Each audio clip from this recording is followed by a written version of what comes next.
ጤና ይስጥልኝ ተመልካቾቻችን እንደምን ውላችኋል። እንግዲህ አዲስ ዋልታ ዳሰሳችን ተጀምሯል። አዲስ ዋልታ ዳሰሳችን በአዲስ ዋልታ ዲጂታል መጽሔት ላይ ትኩረቱን አድርጎ እንግዲህ በሱ ላይ እንወያያለን። 3 ርዕሰ ጉዳዮችን ይዘን የቀረብ ነው። እንግዲህ ርዕሰ ጉዳዮችን በመወያየት አብረናችሁ ቆየው። እኔ ምንይል ደስ ይበለውና ባልደረባዬ ስንታየው ሀባተ አብረናችሁ ቆያለን። ስንታየው እንደምን ዋል? እንዴት ዋልክ? እንግዲህ ለመጀመሪያ የምናደርገው እንግዲህ የከተሞች እድገትን በተመለከተ የመጀመሪያ ርዕሰ ጉዳያችን ነውና እንደው ኢትዮጵያ ውስጥ ያለው የአሃዛዊ መረጃዎችን በጥቂቱ ማንሳት እንችላለን። በተለይ የኢትዮጵያ የከተሞች እድገት በ30 ዓመት ውስጥ እጥፍ እንዳደገ እንግዲህ መረጃዎች ይጠቁማሉ።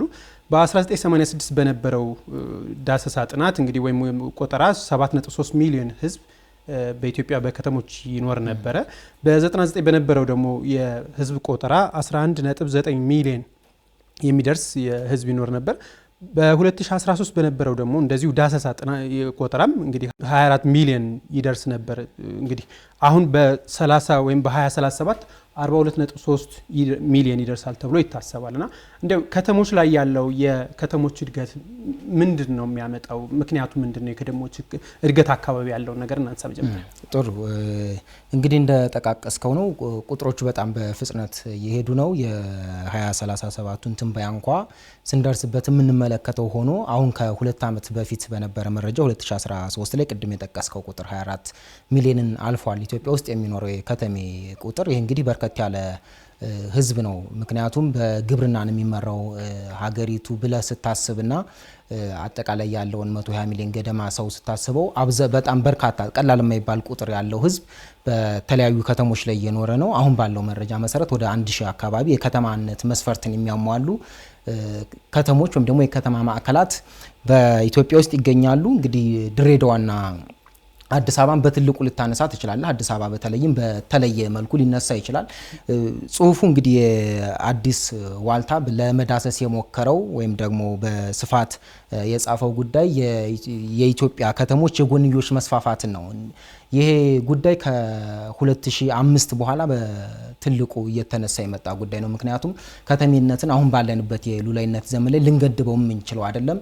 የሰዎች ነፃ ዝውውር መገደብ አይችልም። ስለዚህ በሚፈልጉት የኢኮኖሚ መስክ ይሰማራሉ የሚል መብት ከሰጠህና ሰዎች የራሳቸውን ስራ እንዲፈጥሩ ህገ መንግስታዊ ድጋፍ ካደረክላቸው በሚፈልጉት ቦታ የመሰማራትን ነገር ያመጣል። በዋናነትም ደግሞ ከተሞች የሁሉም ነገር ማዕከላት እየሆኑ መጥተዋል። የኢንዱስትሪውን በለው የስራ አጥነት መካማቻውም በርከት ያለ ደግሞ አንጻራዊ ከገጠሮቹ የተሻለ የመሰረተ ልማት አቅርቦት የሚገኝባቸው ከመሆኑ ጋር ተያይዞ ከተሞች እንዲሰፉ ወይም ደግሞ እንዲያድጉ ቁጥራቸው እንዲበረክት አድርጓል።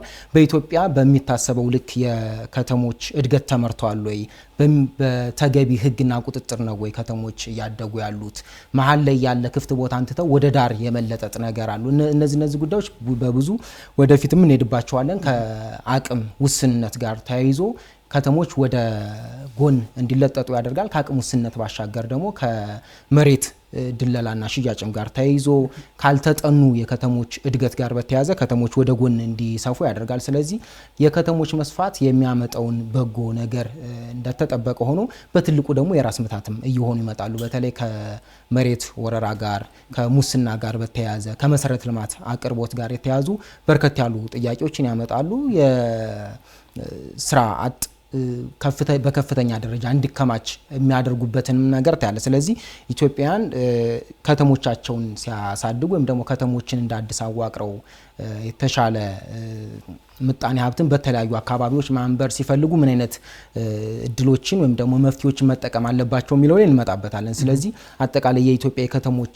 እድገት በብዛት የተዘበራረቀ በየ10 ዓመቱ አሁን ለምሳሌ አዲስ አበባን ብታይ በመዋቅራዊ ፕላን በየ10 ዓመቱ ያጸድቃል። ግን በዛ ልክ አይደለም የሚመራው ህጉና ወይም ደግሞ የመዋቅራዊ ፕላን ማለት እንግዲህ ለ10 ዓመት የምትተገብረው በዛ ልክ ብቻ መሄድ እንዳለብህ ያስገድዳል ፕላንህ። ግን በተግባር ስታየው ሌሎች ትግበራዎች ቀድመው ታያለ። ያልተጠኑ የመንግስት ውሳኔዎችም አንዳንዴ በአመራሮች ፍላጎት ላይ የተንጠለጠሉ ይሆናሉና እንዲህ አይነት ጉዳዮች ከተሞችን ዋጋ እያስከፈሏቸው የገጠሩን ደግሞ የማሳሳት አምራች ኃይሉን የበለጠ ወደ ከተማ አምጥቶ የማከማቸትና ግብርናውንም የመጉዳት ባህሪ ይታይበታል። በእኔ ያመለካከት እንደው በመረጃው የሚነሳው በተለይ የኢትዮጵያ ውስጥ ያለው 90% ከተማው 150 ከተሞች ላይ ብቻ ነው። እንዲሁም በትልቁ ይታሰብ ከተባለ ደግሞ 32% አካባቢ የከተማውን የሚወስዱት 10 ከተሞች ናቸው። ያ ማለት በጣም ብዙዎቹ ከጠቀስናቸው እንግዲህ 1000 አካባቢ 850 ከተሞች ምንም እየሰሩ አይደለም። መስፈርቱን አሟሉ እንጂ በትክክል ስራ እየሰሩ ነው ብሎ 2000 ነዋሪ ካለበት ከተማ ስለሚባል እሱ ነው እንግዲህ 2000 ከተማ የሚኖረው በከተማ ደረጃ የተዋቀሩ ከተሞችን የኢኮኖሚና የተለያዩ መዋቅር ከማድረግ አንጻርም ችግሮች እንደሚታዩ መነሻ ነው።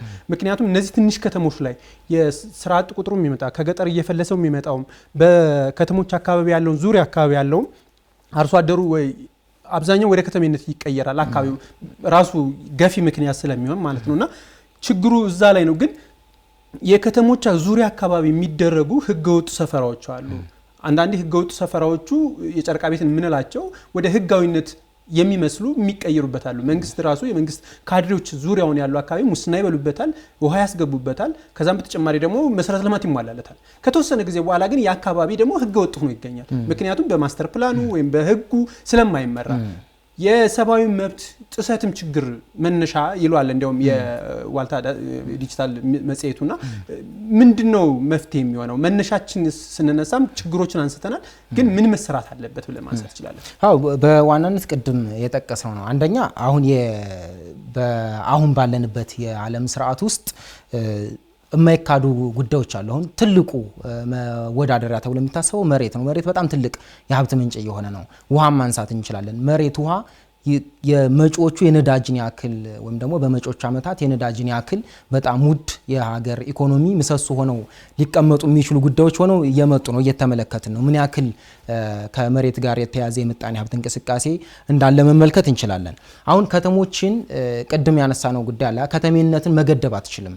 ሰዎች በፈለጉት መልኩ የመኖር ሉዓላዊ መብታቸውን ልገፋቸው ስለማትችል ያለ አማራጭ ከተሞችን በፕላናቸው መሰረት መምራት ነው።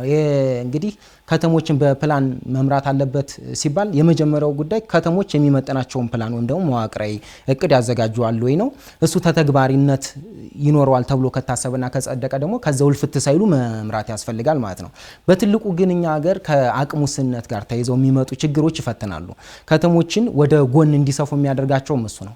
በተለይ አብዛኛው ከተሞች ወደ ጎን እንዲሰፉ የሚያደርጋቸው አንተ ቅድም ስትጠቅስ የነበረው የነዋሪዎች በብዛት ዙሪያው ላይ የመስፈር ነገር ስታነሳ ነበር። በትልቁ ግን እሱ ነዋሪው ላይ ብቻ የምትጥለው ችግር ላይሆን ይችላል። መሀል ከተማ ላይ አንድ ነዋሪ ወይም ደግሞ ኢትዮጵያዊ ግለሰብ ቤት መገንባት የሚያስችል አቅም አለው ወይ?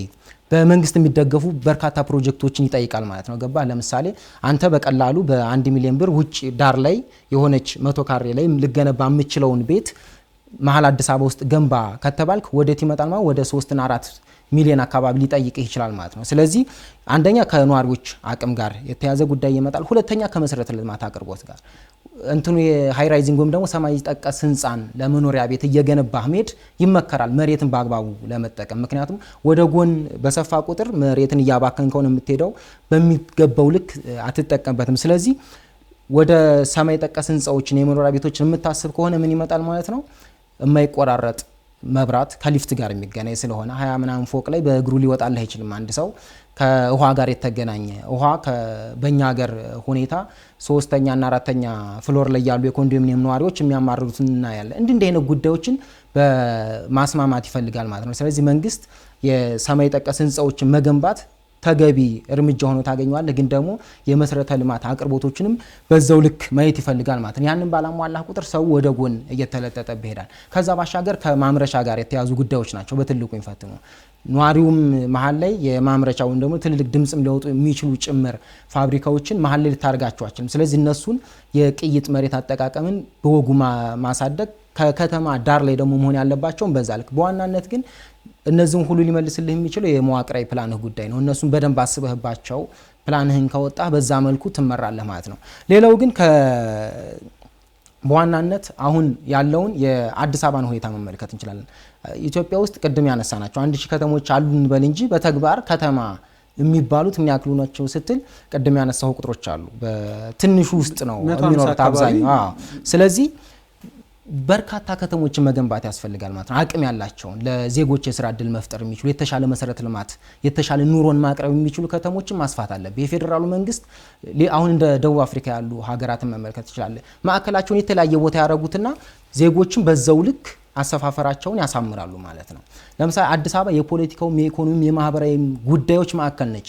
ሌሎች ተገዳዳሪ ከተሞች የሉም ማለት ነው። ስለዚህ እንደ ባህር ዳር፣ አዳማ፣ መቀሌ ሌሎችም ያሉ ከተሞችን በጣም እያሰፋቸው እያሳደግካቸው ዜጎች ከመንግስት የሚፈልጓቸውን አገልግሎቶች እዛ አካባቢ ማግኘት የሚፈልጉትን ስራና የተሻለ ኑሮ የሚመኙትን እዛው አካባቢ ማግኘት እንዲችሉ ማድረግ ያስፈልጋል። ከህገ ወጥነት ጋር ቀደም ያነሳው ነገር በትልቁ ተጠያቂነትን ካለማስፈን ጋር የተገናኘ ነገር ነው።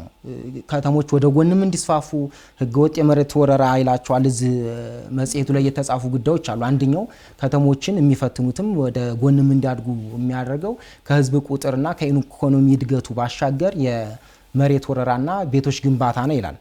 ትልቁ ግን እንግዲህ በህገ መንግስቱም ስንመለከተው መንግስት በቻለው አቅም ዜጎች የመኖሪያ ቤት እንዲያገኙ የመስራት ግዴታን ይጥልበታል። ከዛ አንጻር ስታዩ መንግስት ማቅረብ ካልቻለ ዜጎች ደግሞ በራሳቸው አቅም መገንባት መለማመድ አለባቸው፣ ግዴታቸውም ይሆናል።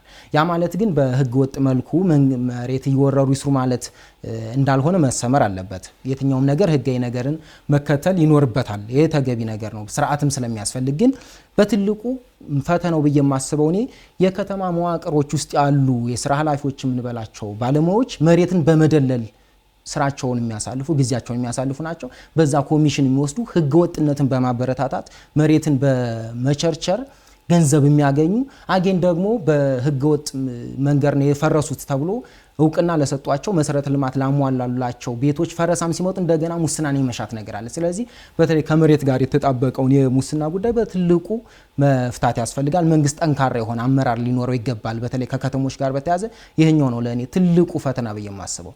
መሬትን የገንዘብ ምንጭ ያደረጉ የስራ ኃላፊዎች፣ መሬትን መከላከል ያለበት የስራ ኃላፊ በጎን መሬትን የሚሸጥ ሆኖ ካገኘው በጣም አደጋ ነው። ስለዚህ ተጠያቂነትን ማስፈን ያገባል እንጂ ቦሌ ላይ መሬት መዝብሯል የምትለውን ኃላፊ የካለ እያዛወርከው ለውጥ ልታመጣ ትችልም። ከዛ በተጨማሪ በተለይ ከተሞች እድገት ላይ ፖሊሲ ማዕቀፉ ወሳኝነት አለው ያስባለሁ። ምክንያቱም በፖሊሲ የተደገፈ ሲሆን መዋቅራዊ ፕላኑም ውጤታማ መሆን ይችላል። ለምሳሌ የከተማና ልማት ሚኒስቴር እንግዲህ ባወጣው መረጃም ከተሞችን የተሻለ ዘመናዊ ማድረግም በ10 ዓመቱ ያቀደው እቅድ ነው። ምን ያህል እየሄድን ነው የሚለው ነገር ጥያቄ ውስጥ ወይም ጥናት የሚፈልግ ቢሆንም ግን የሲቪል ሰርቪስ ዩኒቨርሲቲ የጥናት አጥንቶ ነበር ፓርላማ ላይ የቀረበ ከተሞች ያሉባቸውን ችግሮች የሚያነሳ። እነዚህ ችግሮች የመልካም አስተዳደር ችግሮች አሉ፣ የመሬት ወረራ አለ። ማህበረሰቡ ቤት መኖሪያ ግድ ነው፣ በቃ ሰብአዊ መብት ነው መኖሪያ ማግኘት። ግን መኖሪያ የሚያገኝበትን መንገድ የመፈለግ ጉዳይ አነስተኛ ነው። ከዛ በተጨማሪ ቅድም ያነሳው የህገ ወጥ ጉዳይም ህገ ወጥ በትክክል መመራት አልቻለም።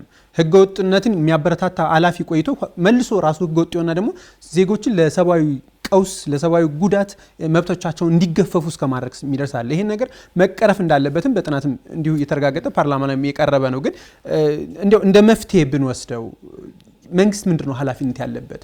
የሁሉም ሰው ቤት ገንብቶ አይሰጥም። ግን መገንባት የሚችለው ይገነባል፣ መከራየት የሚችለው መከራየት የሚችላል፣ መሬት ማግኘት የሚችለው መሬት ማግኘት የሚችልበት ሁኔታ አለ። ግን እስከምን ድረስ ነው ይሄስ መሆን ያለበት? አሁን ህገወጥነት ለምሳሌ አዲስ አበባና ትላልቅ ከተሞችን ብቻ ሳይሆን እነዚህ የተጠቀሱ ከ2000 በላይ ዜጎች ያሉባቸው ከተሞች ተወዳዳሪ ተፈላጊም ተመራጭም እንዲሆኑ ሁሉም ላይ እኩል የክፍፍል የሀብት ክፍፍልም እንዲሆን ምን መሰራት አለበት ማለት እንችላለን?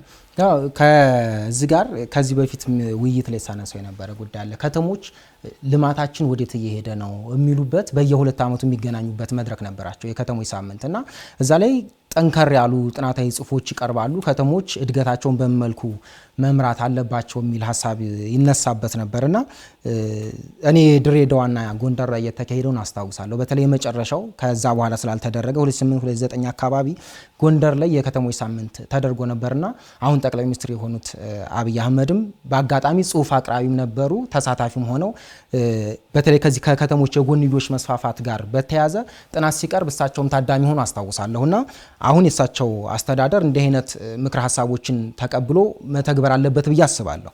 በትልቁ አንተ ያነሳው መንግስት ቤት ለሁሉም ዜጎቹ ገንብቶ መስጠት አይችልም። አግን ደግሞ ዜጎች ቤት እንዲኖራቸው የማድረግ ህገ መንግስታዊ ግዴታ አለበት። ስለዚህ ይህንን ማጣጣም ያስፈልጋል ማለት ነው። ወደ ቅድም ያነሳናቸው አሉ። አሁን ብዙ ጊዜ ከተሞች የጎንዮሽ መስፋፋትን፣ የመሬት ወረራን፣ ህገወጥ ግንባታ እንዲህ አይነት ነገር ስናነሳ የመንግስት መዋቅር በደንብ አልመራውም የሚለው እንደተጠበቀ ሆኖ ማቅረብም ላይ ደግሞ እጥረት አለበት በህጋዊ መልኩ ስታስበው። ስለዚህ ሰማይ ጠቀስ ህንፃዎችን መገንባት ያስፈልጋል ስንል ዜጎች በማህበር ተደራጅተው አዲስ አበባ ላይ የነበሩ ጅምሮች አሉ። ምን ያክል ይሄዱበታል እንግዲህ የምንመለከት ይሆናል። ስለዚህ ዜጎች ተደራጅተው የራሳቸውን ቤት በማህበር በኩል መገንባት እንዲችሉ፣ ስለዚህ እዚህ ላይ መሬትን ማቅረብ ብቻ ሳይሆን የተሻለ የባንክ ብድርን የሚያገኙበትንም ስርዓት ማየት ያስፈልጋል ማለት ነውና ጎንደር ላይ ሲቀርቡ የነበሩ ምክር ሀሳቦች በጣም ግሩም ናቸው። እንዲህ አይነት ሀሳቦች ሲነሳ ነበር። አቻ ከተሞችን ቅድም ያነሳ ነው መገንባት ያስፈልጋል። በጣም ተወዳዳሪ የሚባሉ ከተሞች ዜጎች አዲስ አበባ ላይ ባይኖሩ ባህር ዳር ወይ ደግሞ ነቀምት ላይ ቢኖሩ ተመሳሳይ አይነት አገልግሎት የሚያገኙባቸውን ከመቀሌ የተሻለ አገልግሎት ፈልጎ አዲስ አበባ ይመጣበት ሳይሆን እዛው መቀሌን በደንብ አሳድገው ዜጎች በከተሞቻቸው በቴክኖሎጂ የሚታገዙ የመኖሪያ ቤት ጥያቄን የፈቱ የመሰረተ ልማት አቅርቦትን ያን ያክል ብርቅ ያላደረጉ ከተሞችን መገንባት ያስፈልጋል። እንዲህ አይነት ጉዳዮችን መመልከት ያስፈልጋል ማለት ነው። ስለዚህ እንዲህ አይነት ዜጎችን ማገዝ ያስፈልጋል። ሙሉ በሙሉ መገንባት አልችልም ብትል እንኳ በብድርም በሌሎች ጉዳዮችም የምታግዝበት ከዛ ባሻገር አንድ ይነሳ የነበረው በተደጋጋሚ የከተማ መሬት ፍላጎቱ በጣም እየጨመረው መንግስትም ይፈልገዋል፣ ነዋሪውም ይፈልገዋል። መንግስት ለተለያዩ የስራ ዕድል መፍጠሪያ ብሎ ለሚያስባቸው የኢንዱስትሪ ፓርኮች ሊሆኑ ይችላሉ፣ ሌሎችም ጉዳዮች በብዛት የከተማ መሬትን ቅድም ስናነሳ የነበረውን ሁሉም አንድ ላይ ሲከማች የመንግስት ተቋማት መስሪያ ቤቶች ብቻ የሚፈልጉት ቦታ በጣም ሰፊ ይሆናል ማለት ነው። ከነዋሪው ፍላጎት ጋር ደግሞ እንዲህ ሁሉም ከተከማቸው ሁሉም ነዋሪ ደግሞ ወደ አንድ አቅጣጫ ይመጣል። ስለዚህ ፍላጎቱ እኩል ነው የሚጨምረው የመሬት ፍላጎት። ስለዚህ ያንን ታሳቢ ያደረገ እንቅስቃሴ ያስፈልጋል። አንደኛ ከዚህ አቻ ከተሞች ግንባታ ባሻገር የከተማ መሬትን ፖሊሲንም ማጥናት ያስፈልጋል የሚሉ ሀሳቦች ነበሩ። በሊዝ ከማስተላለፍ ባሻገር አሁን ቀደም ስናነሳ የነበረው አላ በመሬት የህዝብና የመንግስት ነው ትላለህ። በህግ ደረጃ በተግባር ነው ወይ የህዝብ ነው ወይ መሬት ገብቷል? የተወሰኑ ደላሎች የሚከብሩበት ከሆነ አደጋ ነው። አንተ ቆጥበህ የተሻለ ኑሮን ለመኖር ስታስብ ቤት ለመገንባት አመታትን የሚፈጅብህ ከሆነ በመሬት እጦት ምክንያት አደጋ እየሆነ ይሄዳል። ስለዚህ እንዲህ አይነት ነገሮችን በደንብ ማሰብ ያስፈልጋል ማለት ነው። ከምንም በላይ የተለያዩ ዩኒቨርሲቲዎች ላይ የሚያጠኑ አሉ። በተለይ ከከተማ ጋር በተያያዘ የነሱ ምክር ሀሳብ መቀበል መቻል። መጽሔቱ በትልቁ የተለያዩ ሀሳቦችን አንስቷል። አሁን በዙሪያ ገደም እያነሳናቸው ያሉት ምክንያቶቹ ምንድናቸው፣ መፍትሄው ምንድን ነው የሚለው። ስለዚህ የህግ አማራጮች ይህንም መመልከት ያስፈልጋል። በተመሳሳይ ደግሞ የመንግስትንም ኢፈርት በተለይ ዜጎችን በማገዝ በኩል የሚጠበቅበት አለ። ከምንም በላይ ግን ከህገ ወጥነት ጋር የምናነሳውን ጉዳይ በህግ በስርዓት በጣም መምራት ያስፈልጋል። ስርዓቶች ፕላኖች ቅድም ያልናቸው የሚተገበሩ መሆናቸውን እያረጋገጠ መሄድ ይጠበቅባል ማለት ነው። እንግዲህ ተጨማሪውን መረጃዎችን ተመልካቾቻችን አዲስ ዋልታ ዲጂታል መጽሔት ላይ ማግኘት ትችላላችሁ። ወደ ቀጣዩ ውይይታችን ወይም ርዕሰ ጉዳይ እናልፋለን። እንግዲህ ቀጣዩ የርዕሰ ጉዳይ የህዳሴው ግድብ ነው። ህዳሴው ግድብ ስናነሳ ትልቁ የሚባለው ላይኛውና ታችኛው ተፋሰስ ሀገራት ናቸው። እነዚህ የህዳሴው ግድብ ሲነሳ ደግሞ በብዛት የሚነሳው የውሎች ጉዳይ ነውና ህዳሴው ግድብ ላይ አባይ ላይ የተደረጉ ውሎች ምንድን ናቸው? እነሱ ውሎችስ ምን አመጡ? እንደ ጥቅል የህዳሴው ግድብ ትልቅ ነው፣ የአባይ ጉዳይም ትልቅ ነው። የአባይ ጉዳይ ሲነሳ ህዳሴው ግድብ ይነሳ፣ ህዳሴው ግድብ ሲነሳ አባይ እናነሳለንና የሱዳን የግብጽ ፍላጎት አሁን ካለው ወቅታዊ ሁኔታ ጋር ሲታይ እንዴት ማንሳት እንችላለን? እስኪ ከመጽሔቱ ትንታኔ እንጀምር እስቲ። መጽሔቱ ከአባይ ወንዝ ውሎች ጋር ወይም ደግሞ በአባይ ላይ በተደረጉ ውሎችን ነው በጥቅሉ የሚዳሰሰው። የናይል ቤዚን ኢኒሼቲቭ የሚለው እስከ መጣበት ድረስ ማለት ነው። ማለት በዘመነ ኢህአዴግ የነበረው ነው። በትንሹ አስርትና ከዛ በላይ በፊት የነበሩ አመታት ድረስ ያሉ የህጎችን ስምምነቶችን ነው የሚመለከተው። መጽሔቱ ግሩም አድርጎ ዳሶታል። አንድ ጥናት መነሻ አድርጎ ነው። በተለይ በአመታት በፊት ከህዳሴ ግድብ ጋር አንተ ባነሳው ልክ የተያዙ የግብጽና የሱዳን በተለይም የግብጽ የዲፕሎማሲ ጫና እያየለ በመጣበት ጊዜ አንድ ኢትዮጵያዊ ተመራማሪ በአባይ ወንዝ ላይ የተደረጉ ውሎች ምን ያክል ህጋዊ ናቸው የሚለውን ነገር ለማሳየት ወይም ደግሞ በአንድምታው እነዛ በወንዙ ላይ የተደረጉ ውሎች ሀገራትን ወይም ደግሞ ባለድርሻ የሚባሉትን ያላካተቱ መሆናቸውን ለማሳየት ያደረጉት ጥናት ነውና ያንን ጥናት የአዲስ ዋልታ መጽሔት ቀንጨባ አድርጎ ወይም ደግሞ አጠቃለውን ለማስቀመጥ ሞክሯልና ከዛ ጉዳይ ነው የሚነሳው። እንግዲህ እንደምትረዳው ምን ይሉ በአባይ ወንዝ በጣም በርካታ የሚባሉ ሀገራትን በናይል ቤዚን ኢኒሼቲቭ እንኳን ብንወስድ 10 አካባቢ ሀገራትን የሚመለከት ነው። ኤርትራን ሳናካትት ማለት ነው። እንግዲህ ኤርትራ ስላልተቀበለችና በርካታ ሀገራትን እየተሻገረ የሚሄድ በጣም በርካታ ሚሊዮን ህዝቦች ህይወታቸውን የመሰረቱበት ስልጣኔያቸውን ተረኮቻቸውን ከዛ ጋር የሚያስተሳስሩበትን ጉዳይ እንመለከታለን። በተለይ በሱዳን ግብጽና ኢትዮጵያ መካከል ያለውን ደግሞ ከአባይ ወንዝ ጋር ያለውን ትስስር ስታዩ በትልቁ እንመለከታለን። ስለዚህ ትልቁ ችግር ምንድነው? አሁን ቅድም ስታነሳው የነበረው አንተ ከህዳሴ ግድብ ጋር በተያያዘ ቁጥር ነው አሁን ይሄ ውሎቹ እየተመዘዙ ወደ መከራከሪያ የሚመጣው ማለት ነው። ግን በእርግጥ እነዛ ውሎች እንትናቸው ወይ ቅቡልነት አላቸው ወይ የሚለው ነገር ሲመጣ ነው ጥያቄ የሚያመጣው ክርክር የሚያመጣውና በብዛት የዚህ የቅኝ ግዛት ዘመን ውሎች ናቸው አሁንም እንዲተገበሩ የሚፈለገው በተለይ በግብጽ በኩል ያለውን ፍላጎት ስትመለከትና ያን ደግሞ አንድ ሀገር እንግዲህ ኢትዮጵያ በነዛ ስምምነቶች ላይ ካልተካተተች ትልቁን የውሃ ድርሻ ወይም ደግሞ 86% ውሃ እንደሚያዋጣ ሀገር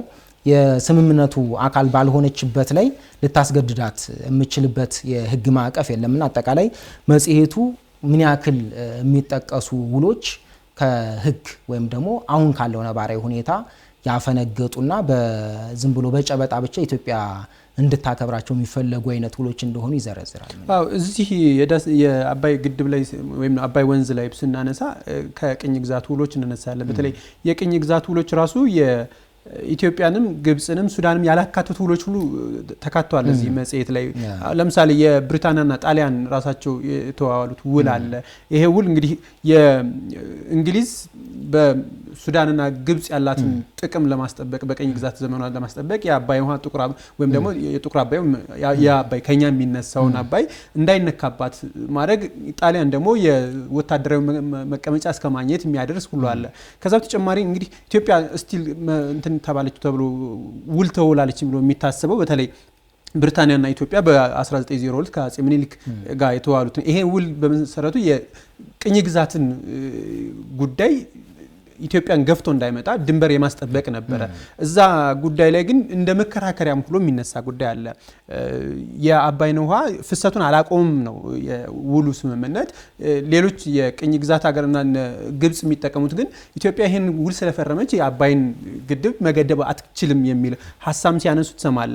በተለይ ኢትዮጵያ ውሉ ውስጥ ገብታለች የሚባለው ይሄኛ ውል የናይል ኢኒሼቲቭና እንግዲህ ከኢህአዴግ ስልጣን ከያዘ በኋላ ግብጽ ጋር ያደረገው እሱ ደግሞ የዓለም አቀፍ መርሆችን ተከትሎ ድርድር እንደሚደረግ ውይይት ሲደረግም እነዛን ተከትሎ መሆን እንዳለበት የቅድመ ሁኔታ ወደፊት ሊደረግ የሚችለው ነውና ግን የነ ግብጽና የሱዳን ፍላጎት ግን የ1929 እና የ1959 ፍላጎት ነው።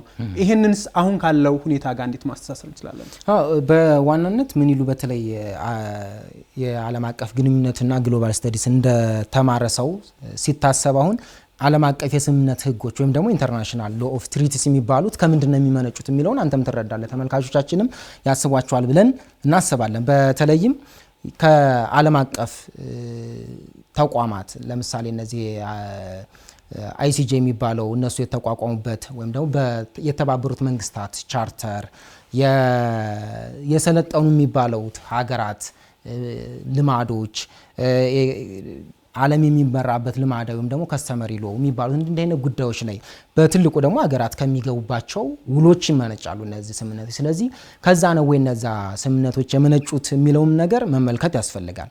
በዋናነት ስምምነት የሁለቱን ወገኖች ነው ተስማማን የሚሉትን 3 የሚሆኑ 4 እነዛ ተስማምተናል የሚሉ አካላትን ነፃ ፍላጎትና እምነት ይፈልጋል። ውል ህጋዊ ነው ለማለት ማለት ነው። ስለዚህ በዛ አንፃር ከሄድን በጣም ብዙ የኢትዮጵያ ልትቀበል የማችልባቸው በርካታ የህግ ማዕቀፎች በዓለም አቀፍ ደረጃ ማግኘት ትችላለች ማለት ነው። ይህ ጠፍቷቸው አይሆንም። ለምሳሌ እንግዲህ እነዚህ ናቸው የውል መመንጫዎች ወይም ደግሞ የስምምነት መመንጫዎች እንዲህ አይነት ህጎች ናቸው ብለን ከወሰድን በዓለም አቀፍ መድረክ የሚሰሩት እነዚህ ሲሆኑ በምን ሊፈርስ ይችላል ነው። አሁን ኢትዮጵያ ጣሊያን ከኤርትራ ላይ በነበረችበት ዘመን ኢትዮጵያና ኤርትራ ሳይለያዩ ማለት ነው የዛን ወቅት ጣሊያን ለራሷ ኢትዮጵያን ለማስገበር ታደርግ በነበረው እንቅስቃሴ ውስጥ የጦር ሰፈር ለማግኘት የምታደርገው ጥረት ነው። እንግሊዝ ደግሞ ግብጽና ሱዳንን የአባይን ውሃ የብቻችሁ ታደርጋላችሁ በሚል እሳቤ እሷ ደግሞ የራሷን ፍላጎት ደግሞ ማሳካያ ነው ማለት ነው። አብዛኞቹ ውሎች እንግዲህ ቅድም ያነሳ ነው አላ የጥቁር አባይ ምንጭ ኢትዮጵያ ነች እያልን ያለ ኢትዮጵያን ያላካተተ ስምምነት በመልኩ ተግባራዊ ሊሆን ይችላል የሚለውን ነገር በትልቁ ማንሳት ያስፈልጋል ማለት ነው። ስለዚህ ከ1929 እና 59 ስምምነቶች ጋር ስቲክ ያደርጉትም ደግሞ እዛ ላይ ብቻ የተጣበቁት በተለይም ግብጽ እኔ የሱዳንን ጉዳይ በትልቁ ስለማለው ነው ከህዳሴ ግድብ ጋር ምክንያቱም እውነታው ምን እንደሆነ ታውቃለች። አሁን ያለው መንግስት በአንድም በሌላ ከግብጽ ጋር ባለው አፊሊዬሽን ወይም ደግሞ ግንኙነት የግብጽን አቋም ለማራመድ ጥረት ሲያደርግ ትመለከተዋለህ በዓለም አቀፍ መድረክ። በተግባር ግን የህዳሴ ግድብ መገንባት ሱዳንን ምን ያክል እየታደጋት ነው የሚለውን ነገር መመልከት እንችላለን። መብራት ከኢትዮጵያ የምትገዛ ሀገር ነች። ሌሎችም ከጎርፍም አደጋ ጭምር የምትድን ሀገር ነች በዚህ በህዳሴ ግድብና ተጎጂ ስላልሆነች አይደለም። ዞሮ ዞሮ እነዚህ የሁለቱ አመታት ስምምነቶች የአባይ ውሃን ለግብጽ በትልቁ የተወሰነች ደግሞ ሽርፍራፊ ለሱዳን የሚያጎናጽፍ ሆኖ ስለተገኘ ብቻ ከዛ ሸርተት እንዲባልባቸው የማይፈልጉበትን ነገር መመልከት እንችላለን። በትልቁ ግን ስታዩ ኢትዮጵያ እነዚህ ውሎች ላለመቀበል የምታደርገውን ሂደት ህጋዊ ወይም ደግሞ እውነት ላይ የተመሰረተ መሆኑን ማስረገጥ እንችላለን። አገራት ተገዶ የፈረሙት ከሆነ የፈረመው መንግስት ቅቡልነት ጥያቄ ምልክት ውስጥ የሚገባበት ከሆነ የ1902ቱን ከአጼ ምኒልክ ጋር የተያዘውን አንደኛ ስምምነቱም የአባይ ላይ ልማት አልሰራም የሚል አይደለም። ሁለተኛ ነገር ደግሞ በዋናነት ስምምነቱ ከድንበር ጋር የተያዘ መሆኑን ግን አንዱ አንቀጽ ገብታለች። አንዱ አንቀጽ የተፈለገችው እንግሊዝ የምትፈልገው ሱዳንና ግብጽ ላይ ያላት የእርሻ መሬት የሚፈልገው ለማግኘት የጥቁር አባይ እንቅስቃሴን ለመወሰድ ስትፈልግ ነው። እንዲያውም ኖ ሃርም የሚል አይነት ነገር ጉዳት አለማድረስ ነው። ግን አጼ ምኒልክም ቢሆኑ ያንን ጉዳት ላለማድረስ ምንም ችግር የለብኝም የሚል ግን እሳቸው የመጀመሪያው ፍላጎት የነበረው ድንበሩን ማስከበር የቅኝ ግዛት ተጽዕኖን ማላቀቅ በዛ ዘመንም ሊሆን የሚችለው እሱ ነው። ምክንያቱም ያለው ህዝብ ቁጥር ሪሶርሱም በቂም ስለሚሆን የድንበር ማስጠበቅ አሁን ላለንበትም አንድ ምሳሌ መሆን ይቻላልና የግብጾች የሱዳኖችም ደግሞ ሌሎች ከዚህ ጋር ተያይዞ የግብጽን ፍላጎትና ሱዳን ፍላጎት ለማሳካት የሚፈልጉ ሀገራት እንደ ምክንያት የሚያነሱት ነው። ከዛ ተጨማሪ ግን አሁን ላይ ራሱ የሚነሱ ነገሮች አሉ። ለምሳሌ ግብጽ በቅርብ ቀን የአረብ ሊግ ጋር ተሰብስበው ያደረጉትን የወሰኑት ውሳኔ ማንሳት እንችላለን። ይህን ተደማምሮ አሁን ላይ ያለውን ሁኔታ እንዴት መመልከት እንችላለን? የግብጽን ጉዳይ ስትመለከተው አሁን የህዳሴ ግድብ ግንባታውን ወደ ኋላ የሚመልስ እንዳልሆነ ትረዳለች። ብዙ ጊዜ የዚህ ፍትሃዊ ውሃ ክፍፍል በጋራ ማልማት የሚሉ ናቸው። አሁን ለምሳሌ የናይል ቤዚን ኢኒሼቲቭ መርሆች ወይም ደግሞ አላማዎች ተብሎ የሚታሰቡት 10 ሀገራት ናቸው በአባልነት እንዳልኩ ቅድም የተካተቱት። ግብጽ ነች የማትፈልገው ይሄንን በተለይ በግብጽና በኢትዮጵያ መካከል ያለው በዚህ በ1959ን ውል ተቀበይና አልቀበልም የሚለው ፍትጊያ ነው የዚህኛውን የናይል ቤዚን ትብብርን እንዳይተገበር ያደረገውና እንግዲህ በዚህ በናይል ቤዚን ትብብር ስታየው በፍትሃዊነት የመጠቀም ወንዙን አገን በጋራ የማልማት የመለወጥን ትልቅ አምቢሽን የያዘ ውል ለምንድነው ለግብጽና ለሱዳን ተቀባይነት የማይኖረው ስትል ወደ ቅድም ወደ አነሳናቸው በብቸኝነት የመጠቀም ነገር ይመጣል። ስለዚህ ከዚህ አንፃር ካየነው ደግሞ ስምምነት የተደረገበት ነገር ለውጥ አድርጎ ከሆነ እንደ አንድ ፈራሚ ሀገር ደግሞ ውሉን አልቀበልም ያለ ከሆነ ወይም ደግሞ የይዘት ቅርጽ ወይም ደግሞ ምንድነው ለምሳሌ አሁን ባሉ ካፓሲቲ አይደለም ግብጽና ሱዳን ለምሳሌ ከአባይ ወንዝ ጋር ሲስማሙ የነበሩ። ስለዚህ እሱ ፋንዳሜንታሊ በተቀየረበት ሁኔታ አሁንም ያንን አክብሩ ሊትል የሚችልበት ሌጋል ግራውንድ የለም በዓለም አቀፍ መድረክም። ስለዚህ እነዚህ ሁሉ ስታስብ ዝም ብሎ ይሄ በማይጨበጥ ነገር ላይ አመታትን የመፍጀት ነው። ብዙ እንትን ላይ ይችላል የዲፕሎማሲ ጫናን በተለይ ለሌሎች ልማት ስራዎች የሚደረጉ የብድር ጥያቄዎችን ድጋፎችን በኢትዮጵያ በኩል መሰናክል እንዲገጥመው የማድረግ ነገር ሊኖረው ይችላል እንጂ አንደኛ ህዳሴ ግድቡ እንደምታውቀው እየተገነባ ያለው በኢትዮጵያን ላብና ጥሪት ብቻ ነው። ከውጭ የሚመጣ ያን ያክል በጀት የለውም ለሱ የሚደረግ። ስለዚህ የሚቆም አይደለም በሚታሰበው ልክ አሁን እየሄደ ነው መንግስት እንደሚወጣው ሪፖርት ከሆነ። ስለዚህ የተለያዩ ጫናዎችን ለማምጣት ከምንም በላይ ግብጽ የምታስታውስ ከሆነ ከዚህ ከጸደይ አብዮትም ጋር ተይዞ ህዳሴ ግድብን እንደ ውጪ ማስተንፈሻውም ደግሞ የሀገር ውስጥ ፖለቲካውን መቋቋም ሲያቅተው የግብጽ መንግስት ህዳሴ ግድብን አባይን ልትጠፉ ነው የሚል ነገር አለ። የኖ ሃርመን ጉዳይ እንደዛው ነው። ምን ይሉ አሁንም ቢሆን ኢትዮጵያ በታችኞቹ ተፋሰስ ሀገራት ነው ደግሞ የአባይ ውሃን በሚጠቀሙ ሀገራት ላይ ሲግኒፊካንስ የሆነ ወይም ደግሞ የጎላ አደጋ ማድረስ እንደማትፈልግ በመርህ ደረጃ አስቀምጣ የምትንቀሳቀስ ነችና ያ ነው በትልቁ ምን አይነት አደጋ አለው መሰል ከሉዓላዊነትም ጋር የሚጣረስ በኋላ ኢትዮጵያን ባለዳም የሚያደርግ ነገር ሆኖ ታገኘዋለህ። በተለይ ከህዳሴ ግድብ ጋር አስገዳጅ ፊርማ እንግባ ይሏል አይደለ? ግብጽና ሱዳን በትልቁ የግብጽ ጥያቄ ይሄ ነው። ይህን ስታየው ለምሳሌ የተከፋፈሉት ውሃ አይደለም ግብጽና 48 እና ቢሊዮን 48 ቢሊዮን ኪዩቢክ ሜትር 1 ኪዩቢክ ሜትር አመታዊ ፍሰት ቢቀንስ ኢትዮጵያንን ስምምነት ተቀብላ ሌላ ዝናብ ፈልጋ ወይም ደግሞ ውሃ ፈልጋ ወደ ግብጽ ልትልክ ነው ማለት ነው ወይ? እንዲህ አይነት ስምምነት አይኖርም። አንደኛ የተፈጥሮ ጉዳይ ተለዋዋጭ ነው። እንዲህ አይነት የኛ ያክል ውሃ ይገባኛል ብለህም የምትከራከርበት አይደለም። ገባ? አንደኛ የራስህም አይደለም የሚመነጨው ከላይኞቹ ተፋሰስ ሀገራት ወይም ደግሞ ከኢትዮጵያ ነው። ኢትዮጵያ ላይ የሚደረጉ የአካባቢ ጥበቃ ስራዎችን በማጎልበት በህዳሴ ግድብ ምክንያት የሚመጣ ብትሬት እንደሌለ የበለጠ ማረጋገጥ እየቻልክ እንዱ ዝም ብሎ የዛሬ 50 እና 60 ዓመት ውል ላይ ተቸንክረ እንትን ብትል በጣም ያዳግታል። ከአረብ ሊግ ጋርም በተመሳሳይውን መንግስት በተደጋጋሚ መግለጫ እየሰጠ ነው። አረብ ሊግ እንትን በወጣ ቁጥር መግለጫ ባወጣ ቁጥር የኢትዮጵያ መንግስት እውነት ላይ ተመስርቶ ደግሞ ምላሽ ይሰጣል። የአረብ ሊግ ሲጀመር 22 አባል ሀገራትን ያዘ እንጂ የግብጽ የእጅ ስራ ነው። አሁን ዛሬ ላይ እስካሉት ጸሐፊ 8 ጸሐፊዎችን ነው ከምስረታው ከ45 ጀምሮ ከ1945 ጀምሮ የቀያየረውና ከ8 ውስጥ አንድ ጊዜ ብቻ ነው ቱኒዚያው የተመረጠውና ግብጽ እንደፈለገች የምትጨፍርበት አይነት መድረክ ነው። ከህዳሴ ግድብ ወይም ደግሞ ከአባይ ባሻገር ያለ ትብብርን አልሞ ነው ሲጀመርም በሀገራቱ መካከል እነዚህ በ22ቱ አባል ሀገራት መካከል ዴሞክራሲን፣ ኢኮኖሚን፣ ፖለቲካን ታሳቢ ያደረገ ቀጠናዊ ውህደትን፣ ጸጥታን ማስከበርን ታሳቢ አድርጎ የተቋቋመን ማህበር ከህዳሴ ግድብ ጋር ብቻ እንዲጮህ እያደረከው መኖር ያን ያክል የሚያስኬድም አይደለም። የምታስታውሰው ነው ከአመታትን አሁንም ድረስ እነ ሶሪያ ተመልሰው የሊጉ አባል ሆነዋል። እነ ሊቢያ መመልከት እንችላለን። በርካታ የመካከለኛው ምስራቅ ወይም ደግሞ የአረብ ሀገራት በቀውስ ውስጥ ነው የሚገኙትና የእነሱን ቀውስ መፍታት ያልቻለ ሊግ ዝም ብሎ ከህዳሴ ግድብ ጋር ብቻ ተንጠልጥሎ ኢትዮጵያ ላይ ጫና ለማምጣት የሚፈልገው አይነት አካሄድ ነው የሚታይ። እንግዲህ አዲስ ዋልታ ዲጂታል መጽሔታችን በርካታ ጉዳዮችን በመጽሔቱ ላይ አካቷል። የህዳሴው ግድብ ወይም ደግሞ የአባይ ወንዝ ላይ ያሉ ውሎች ምን ይመስላሉ፣ እስካሁን ድረስ ያለውን ተጨማሪ መረጃዎችን ከዛ ማግኘት ይችላሉ ተመልካቾቻችን። እንደ መጨረሻ የምናነሳው እንግዲህ ኢትዮጵያ ከተጎራባች ሀገራት ጋር ያላት ግንኙነት ጠንካራም ነው፣ ወዳጅነትም ነው፣ በወንድማማችነት እንዲሆንም ጥረት እያደረገች ነው። ግን በቀጠናው አካባቢ አሁንም ግጭት አልጠፋም ማለት እንችላለን። እንዲያውም የተባባሰ ነው ብለን ማንሳት ይችላል። የሱዳን ጉዳይ ማንሳት ይችላል። እንግዲህ ሱዳን በ40 ዓመት ውስጥ 4 ጊዜ መፈንቅለ መንግስት አድርጋለች። ሂደቷ ሁሉ በመፈንቅለ መንግስት ነውና እንዲያው አሁን ያለችበት የሱዳን ሁኔታ ምን ይመስላል? ከሱ እንጀምር። አዲስ ዋልታም እንግዲህ ዲጂታል መጽሔቱ በጥልቀት የሱዳን ሁኔታ አንስቷል። እኛ በትንሹ እስኪ እናንሳው። በጣም ሰፊ ጽሁፍ ነው አብይ ጸጋዬ ያዘጋጀው።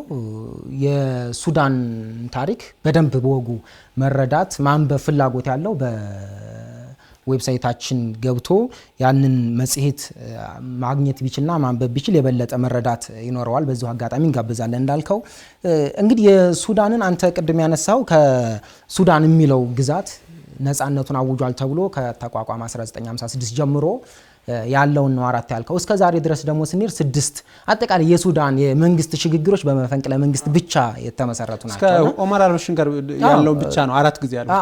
ከዛ በኋላ እንግዲህ ወታደራዊ እንትኑ ኦማር አልበሽርን ገልብጧል። ወታደራዊ ቡድን ነው በመፈንቅለ መንግስት ያስነሳቸው። እንደገና ደግሞ እሱኛውን በተመሳሳይ ሲቪል አስተዳደርና የወታደራዊ መንግስቱን ደግሞ አሁንም ወታደራዊ መንግስቱ እንደገና ገልብጦ አብደላ ሐምዶክ ጠቅላይ ሚኒስትር የነበሩት የተወገዱበትን እንመለከታልና 6 ትልልቅ መፈንቅለ መንግስት የተደረገበት ሀገር ነውና ከ56 ኦልሞስት በ60 እና 70 አመት ታሪክ ውስጥ 6 ጊዜ በየ10 አመቱ የድርቅ አይነት እንትን ይመስላል። አሁን በምስራቅ አፍሪካ ቀጠና እንደምታውቀው በየ10 አመቱ ድርቅ የመከሰት እድል አለው የሚባል ነገር ስናይ አሁን ደግሞ ሱዳን ላይ ደግሞ በየ10 አመቱ መፈንቅለ መንግስት እንደ ጎረቤት ሀገር የሚያሳዝን ነው። ለኛም በቀላሉ የምንየው አይደለም፣ እንደዚህ የሚዋዛ አይደለም። በጣም ጥንቃቄን የሚፈልግ ነው። ኢትዮጵያ እየሄደችበት ያለው የዲፕሎማሲን አካሄድም ስታየው በጣም ጥንቃቄ የተሞላበት በጣም አዋጭም ሆኖ ትመለከተዋለህ። በተለይ በውስጥ ጉዳይ ጣልቃ ገብቶ መዳከርን አለመፈለግ ከገለልተኛ ሆኖ ሌሎች ቀጠናዊ ድርጅቶች እንደ ኢጋድ እንደ አፍሪካ ህብረት ያሉ ስብስቦች ይህንን የሱዳንን ጉዳይ እንዲያግዙ በትልቁ ግን ለውጡ ወይም ደግሞ ወደ ፖለቲካ ውይይት መጥቶ በግጭትን በውይይት የመፍታትን ነገር በሰላማዊ መድረክ እንዲሆን የማድረጉ ትልቁ ሚና ከሱዳናውያን ከራሳቸው የሚመነጭ ሆኖ ግን ያንን የማስተባበሩን ቀጠናዊ ድርጅቶች እንዲዙት ኢትዮጵያ በብርቱ ስታበረታታ እንመለከታታ። ይሄኛው በተለይ ከኢትዮጵያ አንጻር ካየነው ከ1972 ጀምሮ ኢትዮጵያ በትልቁ ውለታ ስትውል ኖራለች። የሱዳን ተፋላሚ ኃይሎችን ወደ ጠረጴዛ በማምጣትና 1972 ላይ እንዲሁ በሱዳን በኩል ያሉ ተቀናቃኝ ኃይሎች አዲስ አበባ ላይ መጥተው የሰላም ስምምነት እንዲፈርሙ በማድረግ የነ ኦማር አልበሽርም ጉዳይ ከተካሄደ በኋላ በሲቪሉና ወታደራዊ መንግስቱ መካከል ያለ ልዩነትን እንዲሁ በፖለቲካ ውይይት በሰላም እንዲፈቱ ከማድረግ ጋር በተያያዘ ኢትዮጵያ በትልቁ ውለታ ዋለች ነች። ግዴታዋም ነው። በእርግጥ ስታዩ ደግሞ እንደ ጎረቤት ሀገርና አጠቃላይ ሱዳን ከ7 ሀገራት ጋር ድንበር እንደሚጋራ ሀገር ስታዩ በጣም ከባድ ይሆናል። ሀገራት በዙሪያው ያሉ ሀገራት በጥንቃቄ ድንበራቸውን የመጠበቅ ሉዓላዊነታቸውን በደንብ የማስከበር ከምንም በላይ ሱዳናውያን በራሳቸው አቅም ችግሩን እንዲወጡ በማድረግ በኩል ጥንቃቄ የተሞላበት አካሄድ ካልተከተሉ ይልቁንም ደግሞ ከአንደኛው እንግዲህ በሁለት ወታደራዊ ክንፎች የሚደረግ ውጊያ በአንዱ በኩል ገብተ ለመደገፍ የሚደረግ ጥረት አክሳሪ እንደሚሆን ያሳያል። ምክንያቱም የምንገኝበት የአፍሪካ ቀንድ ወይም ደግሞ አጠቃላይ የምስራቅ አፍሪካ ቀጠና የምትመለከት ነው ከሽብርተኝነት ጋር ከህገወጥ ስደት ጋር ከምንም በላይ በትልቁ ደግሞ ትልልቅ ሀገራት የጦር ሰፈር እየገነቡ የራሳቸውን የጸጥታ እና ሌሎች የንግድ ጉዳዮች ማሳለጥ የሚፈልጉበት ትልቅ ቮላታይል የሆነ አካባቢ ከመሆኑ ጋር ስታነጻጸረው የሱዳን ነገር በወጉ መያዝ እንዳለበት የሚያመለክት ነገር። እንግዲህ የሱዳን ጉዳይ ስናነሳው ደግሞ የውጭ ጣልቃ ገብነትም አንዱ ትልቁ ጉዳይ ነው። በተለይ የሁለቱ ተቀናቃኝ ኃይሎች ወይም ወታደራዊ ኃይሎች ስናነሳ በየራሳቸው አንጃ አላቸው፣ የራሳቸው ደጋፊዎች አሏቸው። ያን በተጨማሪ ለሱዳናውያን ያመጡት ጉዳይ ስንል ቀውስ ላይ ነው፣ ከፍተኛ ቀውስ ነው። ስምምነትን ማድረግ እንኳን በበቂ ደረጃ የማይባልበት ደረጃ ነው። የተኩስ አቁም ስምምነት እንኳን አድርገው በዛው ላይ በነጋታው ወይም እዛው ከሰዓታት በኋላ እየከሸፈ ያለበት ነውና የሱዳን ሁኔታን ስናየው ጎረቤት ሀገር ላይ የሚደርሰው ተጽዕኖም ከባድ ነው። በተለይ ኢትዮጵያ አሁን እያስተናገደች በጣም ብዙ ቁጥር ስደተኛ እያስተናገደች ነው። የተለያዩ ሀገራት ሱዳን ይኖሩ የነበሩ ወደ ኢትዮጵያ ነው የነበሩ፣ ኢትዮጵያንም እዛው ያሉ ኢትዮጵያንም አሉና ከፍተኛ የሆነ ችግር ነው። ግን የራሳቸው የጅዳ ላይ የነበረው የሳውዲ አረቢያ ላይ የነበረው ስምምነትም የተወሰነ ቀን ኖረ፣ አሁን ድጋሚ እንዲሆን ተፈልጎ ነበረ።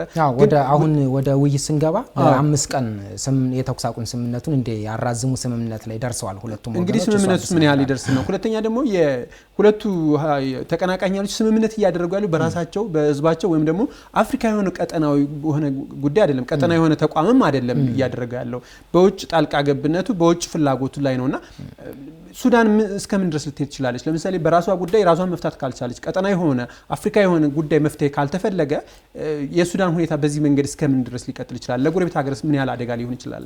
በተደጋጋሚ ማነሳው አለ ከእንዲህ አይነት ጉዳዮች ሲመጡ ምን ይሉ እንግዲህ የራስህን ህብረት የምታከብረው ራስህ ነህ። ለምሳሌ የኢትዮጵያን ነባራዊ ሁኔታ ብንመለከት ከህዳሴ ግድብ ጋር በተያያዘ አሜሪካ ወይም ደግሞ ዋሽንግተን ሄዶ የነበረውን የሶስትዮሽ ድርድር ወደ አፍሪካ ህብረት እንዲመለስ ምን ያክል ጫናን ተቋቁማ ዋጋ እንደከፈለችና መጨረሻም እንዳሳካችሁ መመልከት እንችላለን።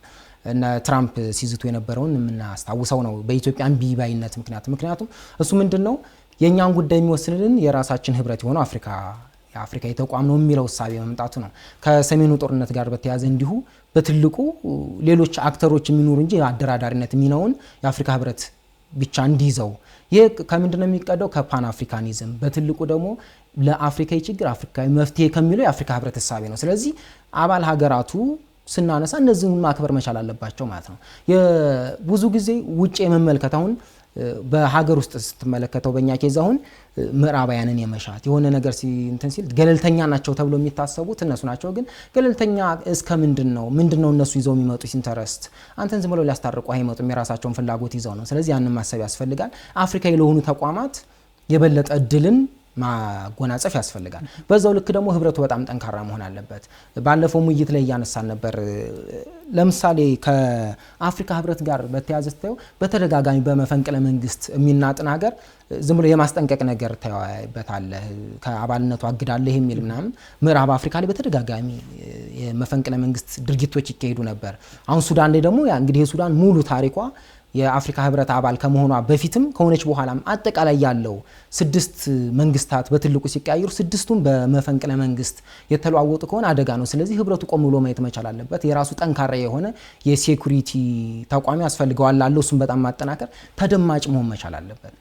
በጀት በራሱ የሌለው አፍሪካ ህብረት የራሱን በጀት የማይሸፍን ህብረት የአባል ሀገራቱን ጥያቄ ለመመለስ የሚያስችለውን አቅም አይጎናጸፍም ገባ። ስለዚህ ከአሜሪካ ከቻይና እየተበደርክ ወይም ደግሞ በጀት ስጡኝ እያልክ አደራዳሪነቱን የብቻ ነው ልትላችልም ማለት ነው። ነፃነትን ይጋፋልና አንድ እሱ ነው። ሱዳናውያን ግን አትሊስት ከኢትዮጵያ የተወሰነ ነገር መማር መቻል አለባቸው። ችግርን በራስ አቅም ለመፍታት ጥረት ማድረግ ከሄዱ እስከ አፍሪካ ህብረት ያለውን ነገር። ስለዚህ አሜሪካና ሳውዲ አረቢያ ከሚያደራድሩ አፍሪካ የሆነ ተቋም ቢያደራድር የበለጠ መረዳት ይኖረዋል። ኢጋድን ብታደርገው ደግሞ ኢጋድ ቀጠናው ላይ የሚንቀሳቀስ ተቋም ወይም ደግሞ ቀጠናዊ ድርጅት እንደመሆኑ የበለጠ የሱዳንን ጉዳይ ያውቀዋል ማለት ነው። የበለጠ ማግባባት ይችላል። የረጃጅም እጆችን ቆርጦ ባጭሩ እዛው ሱዳናውያን ላይ ብቻ ያተኮሩ ውይይቶችን በማሳለጥ የፖለቲካ ሽግግር ማምጣት ይቻል ነበር።